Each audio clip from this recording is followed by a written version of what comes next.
어디 우리 얘기 좀 해볼까? 응? 자신이 누구라고 생각해? 그날 무슨 일이 일어났던 거지? 한번 얘기해봐. 차를 타고 어디론가 향하는 자매 수미와 수연. 이 자매는 서로를 너무나도 사랑하고 의지하고 있습니다. 너희들 왔구나. 어서 와. 이게 얼마만이니? 수연이 그동안 많이 변했네. 뭐 했어? 어? 놀다 온 거야? 어쨌든 니들 내려온 거 정말 축하하고 환영해. 조금 전에 도착했어. 지금 상태는 그렇게 좋은 것 같지 않거든. 내려온다고 해결될 수 있는 문제가 아니야. 선규랑 선교차 오기로 했어. 괜찮을 거야. 아빠 내일 네가 갖다 놓은 거니? 그런 거 내가 해도 돼. 내일인 것 같아. 왜 남의 물건들에 손을 대? 전부터 그렇게 돼 있었어. 전에도 똑같은 옷들이 수십 벌씩 걸려 있었어? 넌 왜 안 따라가? 언니 하는 대로 따라야 하잖아. 수미와 새엄마 은주는 서로가 마음에 들지 않죠. 그 여자가 뭐라 그러면 나한테 말해. 전에처럼 그러지 말고. 알았지? 냉정한 은주가 유일하게 사랑을 주는 건 애완새뿐입니다. 그렇게 길었던 하루가 지나고 밤이 찾아옵니다. 그러나 동생 수연의 방에 무엇인가가 나타납니다.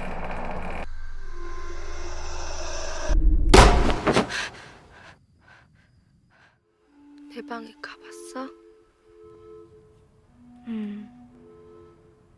누구야? 그 여자. 괜찮아. 언니가 있잖아. 언니 수미마저 악몽을 꾸고 있습니다.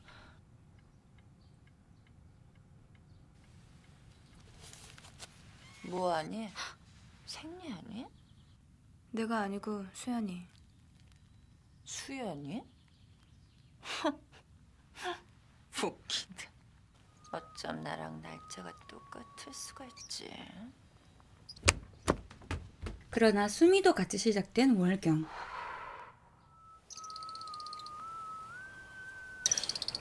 죽여버릴까? 날려보내. 그 여자가 갖고 온 유일한 물건인데 건들면 난리 날걸. 그걸 어떻게 봐? 추운데 왜 나와 있어? 어디 아픈 거 아니야? 아니 괜찮아. 말해봐. 어디 아파? 수연이 방 옷장이나 좀 치워줘. 그 옷장 얘긴 안 하기로 했잖아. 네가 나한테 많이 화나 있는 거 알아. 내가 나쁜 아빠란 것도 알고. 나쁜 아빠조차 안 되잖아. 엄마 거야? 응. 잠깐만. 그 여자가 그런 거지? 그 여자가 그런 거야? 동생이 학대당한 사실을 알자 이성을 잃어버립니다. 잘못했으면 벌을 받는 게 당연해. 아빠가 당신이 한 짓 알아? 네 아빠가 모든 걸 다 해결해 줄 것 같니? 그럼 아빠 불러. 내가 불러줘? 너 네 엄마한테도 이랬어? 엄마 얘기 하지 마. 잘 들어. 너희 엄만 나야. 알아? 죽은 네 엄마 사진 붙들고 울며불며 해봐야 바뀌는 거 아무것도 없어.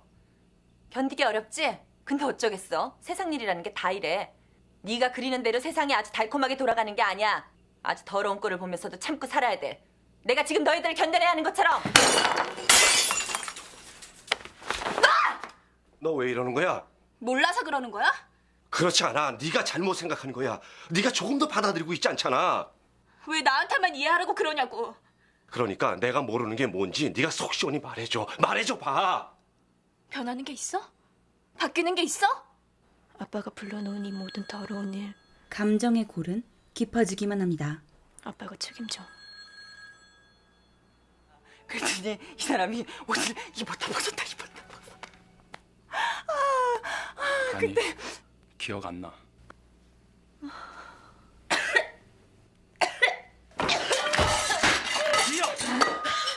나 아까 그 집에서 이상한 거 봤어. 뭘 봤는데? 갑자기 쓰러지는 성규 아내. 싱크대 밑에 어떤 여자애. 애들이 집에 내려오고 나서부터 집에 자꾸 이상한 일들이 일어나잖아. 제발 바보 같은 소리 좀 하지 마. 당신 아까 못 봤어?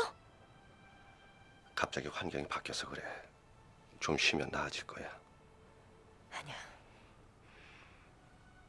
이 집에 뭐가 있는 것 같아. 집을 돌아다니던 아빠 무현은 새가 죽어있는 광경을 목격합니다. 그러나 은주도 이를 보고 말았습니다. 일어나. 죽은 네 엄마 물건 보니까 속이 시원하지? 어? 사진 보니까 이제 살맛나?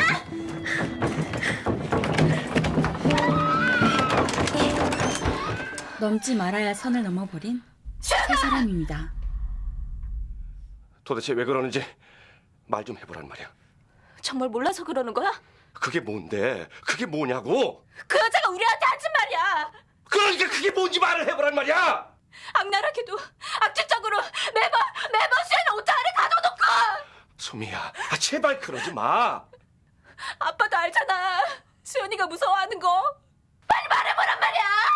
제발 그러지 마. 수연이 죽었잖아. 이젠 정신 차려, 수미야. 수연이가 죽었다고 말하는 아빠. 점점 더 심해지는 것 같아. 과연 어떻게 된 일일까요? 그래, 내가 나갈 테니까 내려오면 바로 전화해. 은주는 자루를 끌고 거실로 향하고 있습니다. 잠에서 깬 수미는 은주가 끌고 가던 자루의 정체를 발견하고 말죠. 서로를 죽이려고 하는 수미와 은주. 도대체 어쩌다가 이 지경까지 오게 된 거야? 진짜 무서운 게 뭔지 알아? 잊고 싶은 게 있는데, 깨끗하게 지워버리고 싶은 게 있는데 도저히 잊지도 못하고 지워지지도 않는 거 있지. 근데 그게 평생 붙어다녀. 유령처럼. 날 도와줘.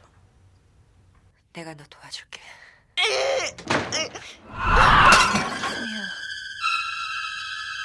모든 것이 수미의 상상이었습니다. 병이 나은 게 아니었구나. 그 옷장 얘기는 안 하기로 했잖아. 어쩜 나랑 날짜가 똑같았어. 수연이 죽었잖아. 아니 기억 안 나. 잘 있어. 갈게. 영원히 잊지 못할 그때를 회상하는 수미. 엄마를 간호하던 은주와 바람이 났던 아빠였습니다.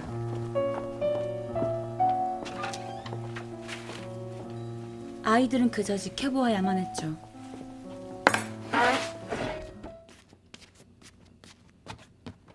수미에게서 난 화를 수연이에게 푸는 은주. 병든 엄마는 아이들을 지켜줄 수도 없습니다. 수미처럼 과거를 회상하던 은주는 자신이 죽인 누군가를 만나게 되기도 하죠. 그때의 수연이는 잠에서 깨고 장을 쳐다보는데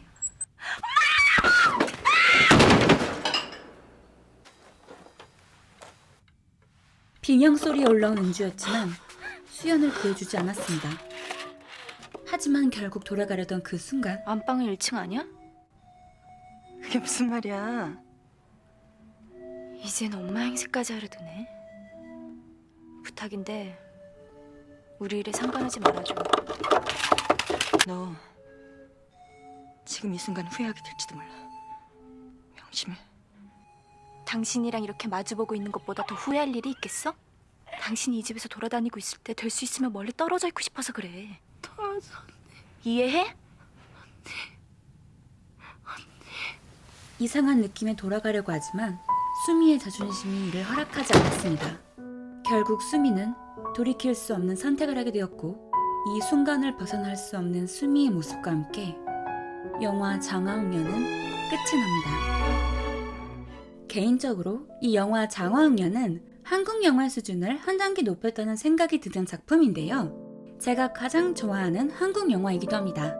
장화홍련을 연출한 김지훈 감독은 이 작품 이외에도 달콤한 인생, 놈놈놈, 악마를 보았다, 밀정의 감독이기도 한데 장르를 가리지 않는 무한한 연출 스펙트럼을 가지고 있는 한국의 거장이기도 하죠.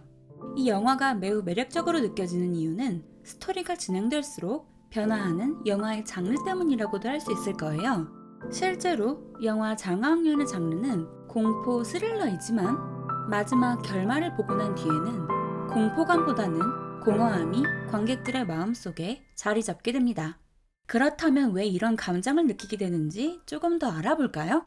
큰 반전이 있는 영화이지만 사실 영화의 제목부터 두 자매에게는 죽음이 기다리고 있다는 것을 알 수 있습니다. 이 영화의 모티브가 된 전래동화 장화홍련에서 두 자매는 모두 귀신이기 때문이죠. 실제로 영화 속에서 동생 수연은 장에 깔려 정말 육체적으로 사망했고 언니 수미는 동생을 죽였다는 죄책감에 정신적으로 사망해버렸습니다. 제목이 일종의 복선인 셈이죠. 영화에는 4명의 주인공들이 등장하지만 사실은 그렇지 않았습니다. 엄마가 자살한 뒤 동생마저 지켜주지 못했던 수미는 자신의 상상 속 새엄마 은주를 죽여서라도 동생을 지켜주고 싶어 했고 치료를 받던 정신병원에서 상담을 마치고 집으로 돌아와 혼자 1인 3역을 하고 있던 것이었습니다. 결국 집에 있던 사람은 수미, 아빠, 그리고 수연의 원기라고 할 수 있을 거예요. 실제로 수연의 죽음에 죄책감을 갖고 있던 사람들은 모두 원기를 만나기도 합니다.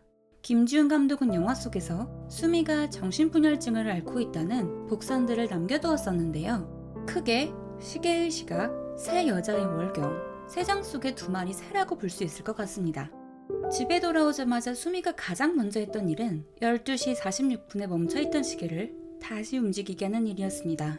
즉, 영화적 관점에서 보자면 수미의 시간은 수연이가 사망한 시각 12시 46분에서 단 1초도 흐르지 않았다는 것이기도 합니다. 수미는 동생을 살릴 수 있는 기회를 잃어버렸다는 죄책감에 영원히 12시 46분에 살게 되었다는 것을 의미하기도 하죠. 동생 수연은 굉장히 어린 나이에 사망했습니다. 엄마의 보살핌과 언니의 보호가 필요했던 어린 소녀에 불과했었죠. 어른으로 성장하지 못한 채 사망했기 때문에 첫 월경도 경험하지 못했을 것입니다. 그렇게 수미가 집으로 돌아온 다음날 아침, 세 사람은 우연히도 같은 날 월경을 시작합니다. 실제로는 수미만 시작한 것이지만요. 상상 속의 새엄마 은주는 수연이 첫 월경을 했다고 하자 이를 비웃는데 소녀로 죽은 수연은 월경을 할 수 없기 때문이었죠. 그렇기 때문에 결국 수연의 첫 월경은 어른이 되지 못한 채 사망한 동생에 대한 수미의 죄책감을 의미하고 세 여자가 동시에 월경을 시작한다는 것은 수연이는 수미이고 새엄마 은주도 수미이다라는 복선이기도 한 셈입니다. 한가롭게 시간을 보내던 두 자매는 은주가 가져온 새를 발견합니다. 이 새장 속의 새들은 그녀가 가져온 유일한 물건이기도 하죠. 김지훈 감독은 이 2마리의 새가 수미와 수연이를 비유한다고 했는데 은주에게 학대를 당하던 수연은 자꾸만 이 새를 풀어주고 싶어 합니다. 왜 수연이는 은주에게 크게 혼날 것을 알면서도 이 새를 풀어주고 싶어 할까요? 조금 더 은유적으로 다가가 보면 새장은 은주의 거짓말과 이중성을 의미합니다. 아빠 앞에서는 아이들을 아끼는 것처럼 행동하던 은주였기에 아빠는 은주의 이중적인 태도를 알지 못했고 수미는 이런 은주에 맞섰지만 수연은 그렇게조차 하지 못했습니다. 따라서 수미의 상상 속 수연은 은주가 그렇게나 지키려고 했던 닫혀있는 새장을 열고 새들을 날려보내고 싶어 했던 것이었죠. 아빠는 모르던 새엄마의 이중적인 태도와 학대에서 벗어나고 싶어 했던 소녀들의 마음을 비유하고 있는 셈입니다. 하지만 여러분은 기억하고 계시죠? 이 새는 결국 죽어버렸다는 것을요. 또 한 번의 은유가 나타난 셈입니다. 수연과 수미는 죽었다는 것을요.